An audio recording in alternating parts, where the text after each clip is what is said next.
it's important for me to have firsthand knowledge about how easy it is or difficult it is, to buy a weapon like that. It's through a background check, obviously, at a federally licensed gun dealer. But it's important for me to know, what it is and, to have firsthand knowledge.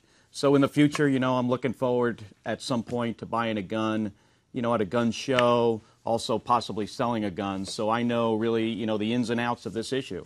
So what was it like going out to a store and buying an AR-15? It's actually pretty easy. For a weapon that's so deadly and really designed for the military, especially with the high-capacity magazines, it's a pretty easy thing to do, even with a background check.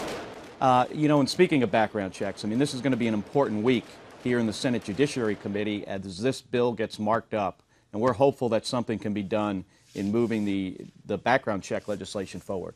The conservative news site Breitbart suggested that you went public with this decision to buy an AR-15 because they were about to report it. I'll read to you from what Breitbart.com said on Saturday. Breitbart News then began investigating the details surrounding the purchase, including visiting the gun store. Suddenly, Kelly announced on his Facebook page that he was not going to keep the AR-15, which he has yet to pick up from the store. What do you say about that?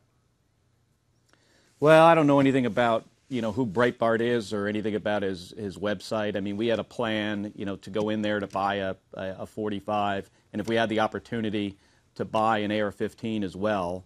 And, I don't know the timing, but we had a plan on when we were going to announce that on Facebook. In the future, I'll be talking about, buying a gun from a gun show, also selling a gun. So that's all, to come later, because I really need to understand this, the issues, surrounding, gun violence and these weapons. What are you going to do with that AR-15?